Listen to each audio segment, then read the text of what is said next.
मैं हरदास मीणा राजनीति शास्त्र विभाग सहआचार्य पद पर कार्यरत हूँ। राजकीय कन्या महाविद्यालय धौलपुर में स्थापित हूँ। आज हम बीए पार्ट 3 के प्रथम प्रश्न पत्र में अरस्तु का अध्ययन करेंगे। अरस्तु में भी अरस्तु के क्रांति पर विचार पहले देखे। आज हम क्रांतियों के निराकरण के उपाय अरस्तु ने जो बतलाए हैं उनकी चर्चा करेंगे। अरस्तु ने पहले क्रांतियों के कारणों पर प्रकाश डाला। इसके बाद अरस्तु ने क्रांतियों के निराकरण के उपाय भी बतलाए। तो अरस्तु द्वारा बतलाए गए ये निराकरण के उपाय इस प्रकार से हैं। सबसे पहले अरस्तु क्रांतियों के उपायों में दो प्रकार के उपाय बताता है। तो इस दो प्रकार के उपायों से पहले विद्वान मैक्सी ने इस संदर्भ में कहा है कि अरस्तु ने जितने विवेकपूर्ण ढंग से क्रांति के कारणों का विश्लेषण किया, उतने ही विवेकपूर्ण ढंग से उसने उनके निराकरण के उपायों पर भी प्रकाश डाला। वह क्रांति के प्रतिकार के लिए दो प्रकार के उपायों का उल्लेख करता है, सामान्य उपाय और विशेष उपाय।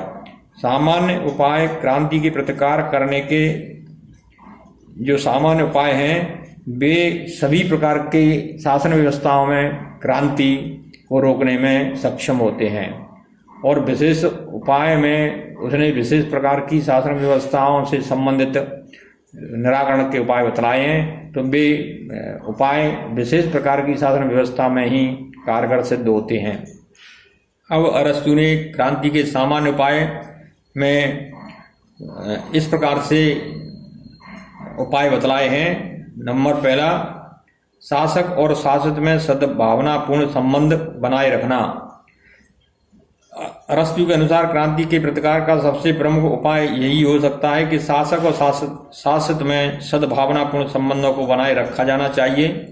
क्रांति का सबसे प्रमुख कारण अन्याय होता है, और क्रांति के प्रतिकार का सबसे महत्वपूर्ण उपाय सामान्य नागरिकों में यह भावना उत्पन्न करना है कि शासक वर्ग द्वारा उनके प्रति न्यायपूर्ण व्यवहार किया जा रहा है। और इस दृष्टि से संविधान और शासन सभी व्यक्तियों के संतोष पर आधारित होना चाहिए।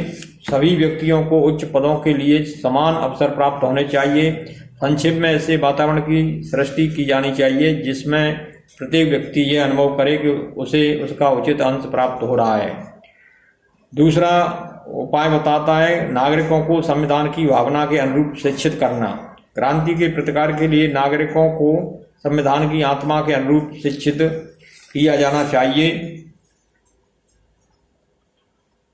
शिक्षा के आधार पर इस बात का प्रयत्न किया जाना चाहिए कि लोगों की सामाजिक भावनाएं, मूल्य, आदतें, व्यवहार शासन व्यवस्था के अनुरूप हो जाएं।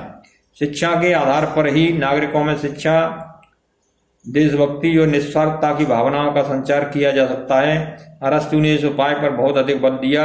एक स्थान पर उसने कहा कि सभी बातें जो मैंने संविधान को स्थायित्व प्रदान करने के संबंध में कही हैं, उन सब में जो चीज संविधान को स्थायी रखने में सबसे महत्वपूर्ण है वह है शासन प्रणाली के अनुकूल शिक्षा। अरस्तु कहता है कि उदाहरण के लिए राजतंत्रीय व्यवस्था में नागरिकों को वीर पूजा की शिक्षा दी जानी चाहिए। प्रजातंत्र में नागरिकों को यह सिखाया जाना चाहिए कि चुनाव कभी दूर नहीं होते, दीर्घकालीन अच्छाइयाँ तात्कालिक लाभ से श्रेष्ठ हैं, और सिरों को गिनना सिरों को तोड़ने से अच्छा है। यदि व्यक्तियों को इस प्रकार शिक्षित किया गया तो वे अपने आप को संविधान के अनुरूप ढाल लेंगे और इससे विद्रोह की संभावना बहुत ही कम हो जाएगी। तीसरा उपाय है कानून का पालन।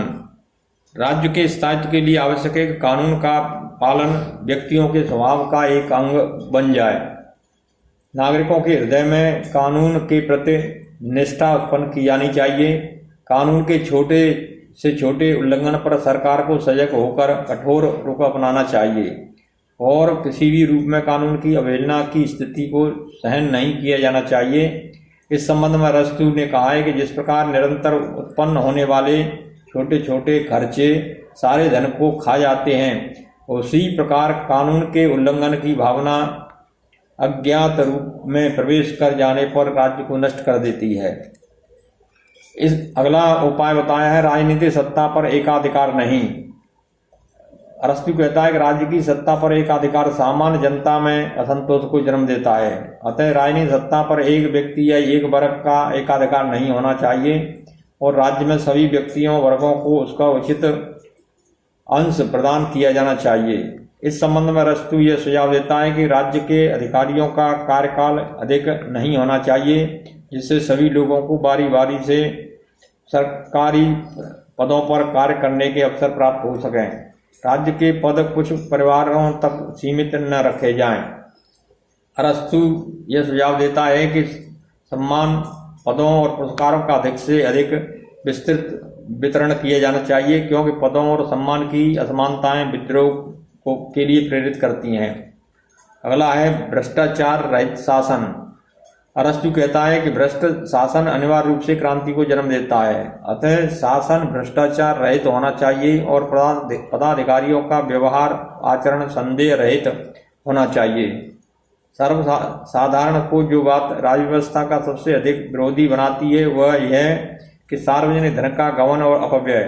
अतः राज्य के शासन की सत्ता का गठन इस प्रकार होना चाहिए कि शासक वर्ग अपने राजकीय पदों के आधार पर अनुचित आर्थिक लाभ न कर सकें। इसके अतिरिक्त जनता को शासन की स्वच्छता का विश्वास दिलाने के लिए राजकीय आय व्यय का लेखा ईमानदारी से तैयार किया जाना चाहिए। अरस्तु ने अगला उपाय बतलाया है विभिन्न वर्गों में संतुलन। छठवां उपाय है। अरस्तु कहता है कि संतुलन ही राजनीतिक स्थायित्व को जन्म दे सकता है। अतः शासन का कार्य दो विरोधी गुणों वाले लोगों को दिया जाना चाहिए। सद्गुणी लोगों के साथ धनवानों को और धनवानों के साथ निर्धनों को नियुक्त किया जाना चाहिए, जिससे राज्य में संतुलन स्थापित रह सके। संतुलन स्थापित करने का एक उपाय यह है कि प्रजातंत्र में धनिकों का धन और अल्पतंत्र में निर्धनों के अधिकार तथा सम्मान सुरक्षित रहने चाहिए। इसके साथ ही जहाँ तक संभव हो मध्यम वर्ग की शक्ति बढ़ाई जानी चाहिए। अगला है सातवां विदेशियों की उच्च पदों पर नियुक्ति नहीं। अरस्तु कहता है कि विदेशियों को राज्य के उच्च पदों पर नियुक्त नहीं किया जाना चाहिए, अन्यथा वे प्रभावशाली होकर राज्य की स्वतंत्रता के लिए संकट बन सकते हैं। संविधान के प्रति निष्ठा रखने वाले योग्य और ईमानदार व्यक्तियों को सरकारी पद मिलने चाहिए। अगला आठवां है छोटे और महत्वहीन समझे जाने वाले परिवर्तनों पर कड़ी दृष्टि। छोटे और महत्वपूर्ण समझे जाने वाले परिवर्तनों पर कड़ी दृष्टि रखी जानी चाहिए, क्योंकि अनेक बार ये परिवर्तन या विवाद क्रांति का कारण बन जाते हैं। नवा है बाहरी आक्रमण का भय खड़ा करना। उपयुक्त के अतिरिक्त अरस्तु एक बड़ा उपाय यह बताता है कि शासक वर्ग के द्वारा नागरिकों के सामने सदैव ही बाहरी आक्रमण का भय खड़ा किया जाना चाहिए।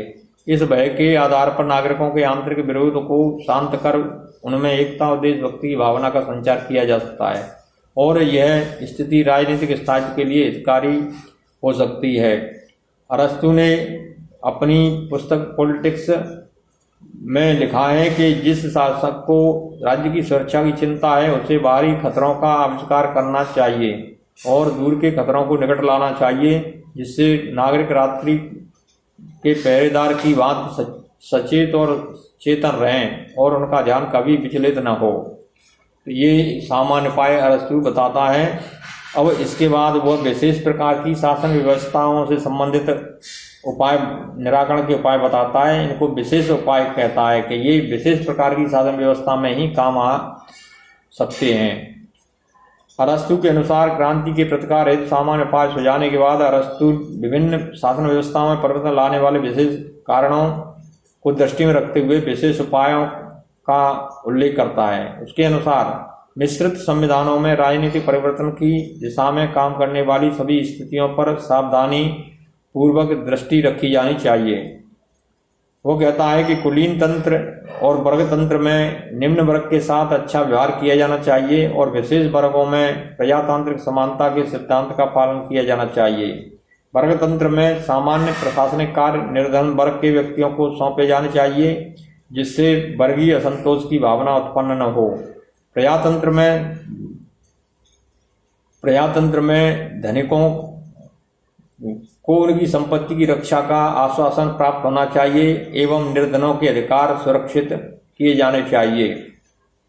इसके अलावा प्रजातंत्र में जनता लोकप्रिय वक्ताओं या जननायकों के बेकामी में आकर क्रांति न कर बैठे, इस तरह ये ध्यान रखना चाहिए। प्रजातंत्र में स्वतंत्रता और समानता ये दी जानी चाहिए एवं अधिकार पूरी तरह नागरिकों को प्राप्त होने चाहिए। आगे अरस्तु आताताई तंत्र में और राजतंत्र में क्रांति के उपाय बताता है। इसमें वह कहता है कि अपनी सत्ता सुरक्षित रखने के लिए उसके अनुसार आताताई शासक के द्वारा जासूस और विशेषकर स्त्री जासूस रखे जाने चाहिए। स्वयं निरंतर आक्रामक नीति अपनाई जानी चाहिए और अपने राज्य की जनता को आक्रामक के भय से ग्रस्त रखना चाहिए। इसके द्वारा नागरिकों के बौद्धिक जीवन को नष्ट किया जाना चाहिए। अपराधियों को दंड और व्यक्तियों को सम्मान और पुरस्कार दिए जाने चाहिए। नागरिकों के भौतिक कल्याण का प्रयत्न करना चाहिए। धार्मिक कार्यों के प्रति उत्साह दिखाया जाना चाहिए और अपनी वासनाओं को नियंत्रण में रखा जाना चाहिए।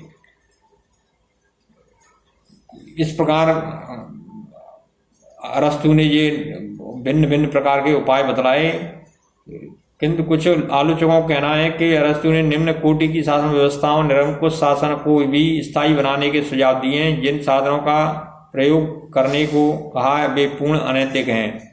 इसमें संदेह नहीं कि अरस्तु सदाचार निष्ठ जीवन की ही प्रतिष्ठा करना चाहता है। यदि उसने निकृष्ट शासन पद्धतियों के स्थायित्व के उपाय बताए हैं तो वे केवल वैज्ञानिक होने के नाते, अनैतिक होने के नाते नहीं बताए। इस दृष्टि से अरस्तु राजनीति के प्रसिद्ध भारतीय विद्वान कौटिल्य के समीप आ जाता है।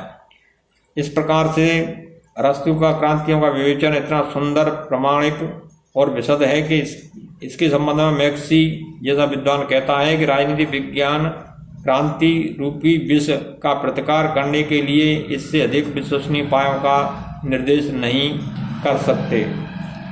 तो ये अरस्तु ने क्रांतियों के निराकरण के उपाय बतलाए, वो देखने को मिलते हैं।